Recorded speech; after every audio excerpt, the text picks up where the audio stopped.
el tren.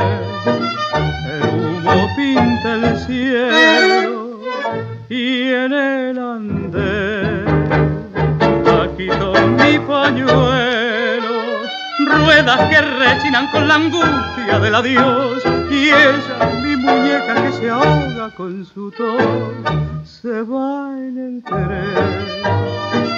Mi pobre novia enferma, mi corazón se muere en el andén.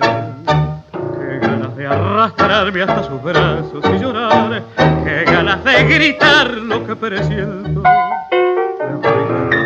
La esperanza de volver y tengo que esconder tanto tormento. Es que tengo miedo que tus ojos sepan por mi angustia su final. Así con mi locura de besar o maldecir, quisiera allí a su pie morir.